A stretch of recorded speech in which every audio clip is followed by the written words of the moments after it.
smudge your ears to hear good things, and you smudge your mouth to say good things, and then you just smudge your heart. And so you just bring that sage to your face. Eyes. Yep, to your ears, to your mouth, and then to your heart. There. That's it. I have to smudge my mouth a lot.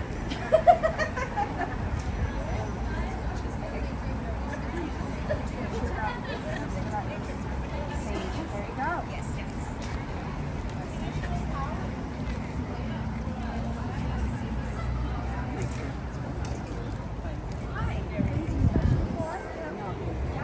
Okay, so you want to? So you smudge your eyes, so you see good things. You smudge your ears, so you hear good things. You smudge your mouth, so you say good things. So do that double time now? I know, I say that about my mouth too. I'll be smudging, I'll be like...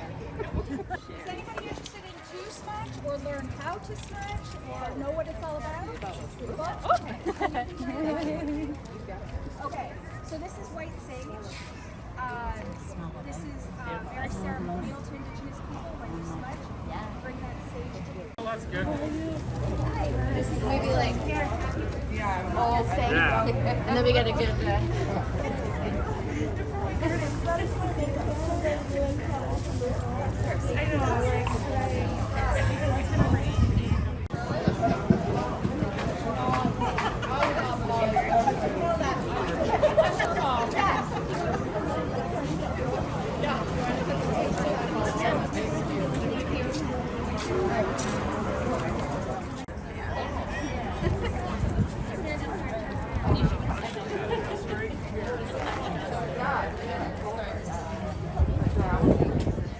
Oh yeah. Well,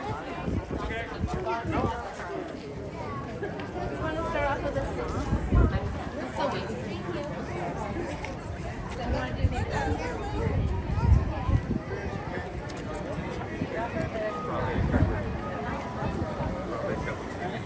and trying to get here. So this is a really good song to sort of honor the territory that we're on. It's a Mi'kmaq song.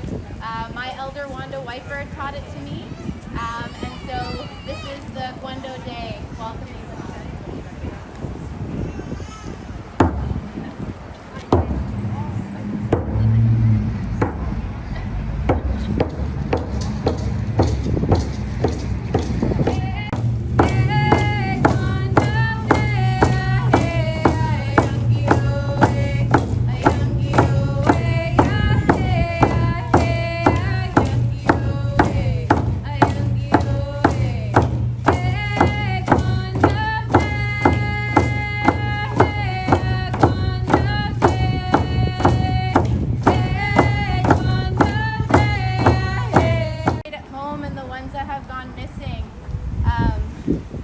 Without a trace.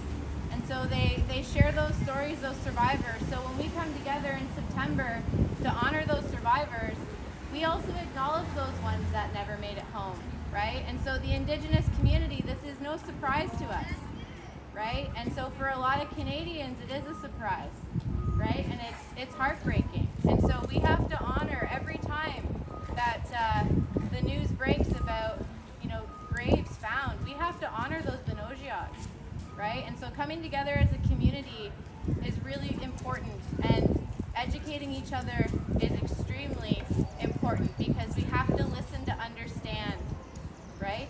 And Indigenous people have gone through a lot due to residential schools, due to legislation. So we need to understand why things are the way that they are, and this is a really good way to do that. So I appreciate everybody who brought the bears and flowers and came down today. And that's sort of what I'm going to say right now.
who they were so they wouldn't experience that abuse, right? So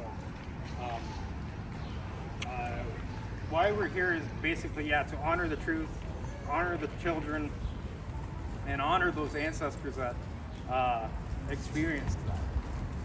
Because we are still here, and we have an obligation for them, regardless of what side of the wampum you stand on. This is a path forward, and like I'll keep saying, a path with truth. So miigwech, and give them another one. So it's really important that as we gather, for Indigenous people, our culture, traditions, languages, ceremonies, being who we are was illegal, right? And so it's really hard for us, but we have to break down that shame and we have to be seen, and we're still here, right? We'll always be here. I believe that we're the fastest growing population, so watch out. But it's really important for us because with everything that's happened, that's why it's so.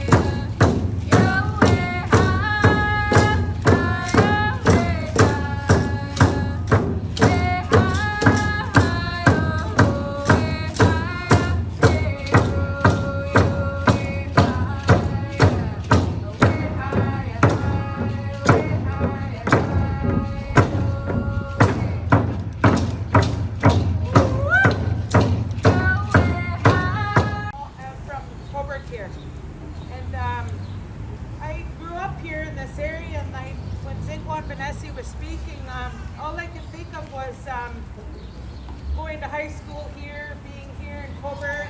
We're here almost every day, every week, and our people. And I know a lot of you come through our community and drive by, come for cigarettes, come for gas. We're good for all that.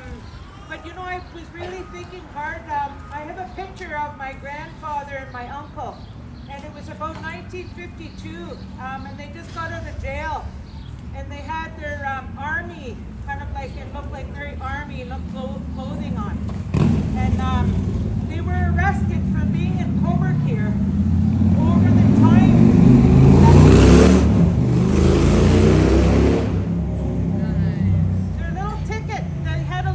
Stub, and actually my one cousin, he still has a copy of it, and it says that they were supposed to be back in the community by a certain time that day, and like I said, I think it was 1952.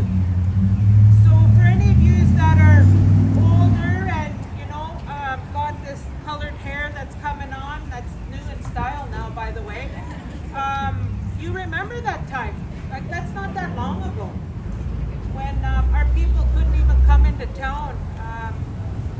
So Tim talks about anger, talks about emotion, talks about what we're going through. Well, this here, right here, even today, all this that's happening in the news, I say to people, please be kind to our people.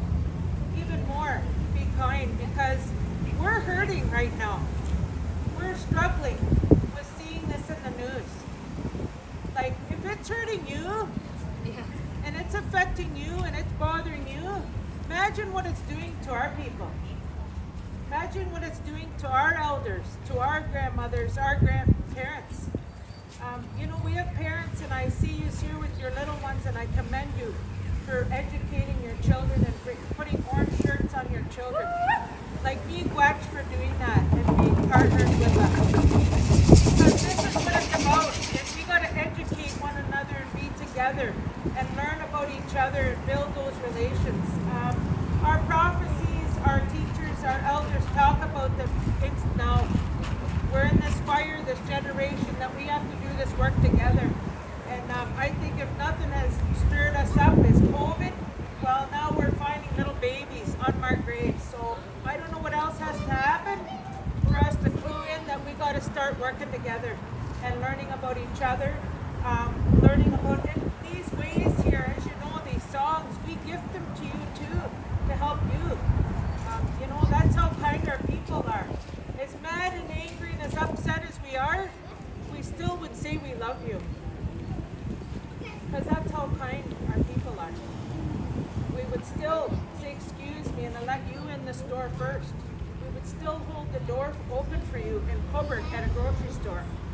Even though maybe you were rude to our people or ignorant to us when we went to school here.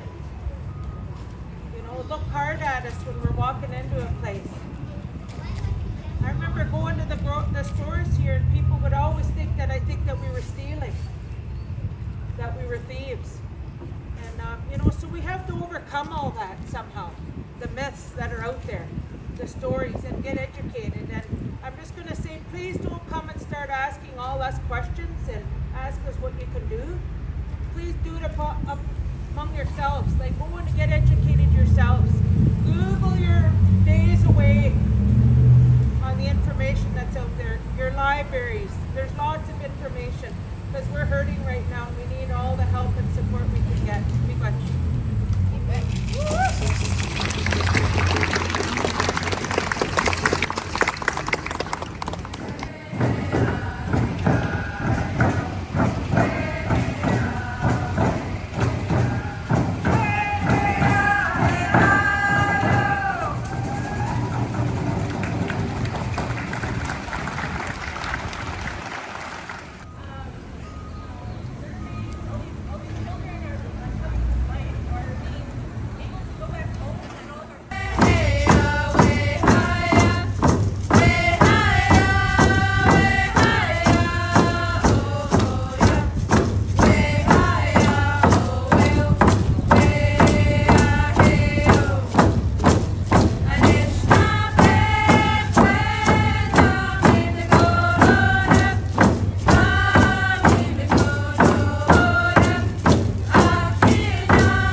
Tell me about what took place here. So we just did a bit of an acknowledgement for the children that have been found across Canada since May. It's really important that we are seen as First Nations people, and it was really beautiful that the community came together and brought some teddy bears and moccasins and flowers and acknowledged you know, what First Nations people are experiencing right now, which is a lot of grief and loss.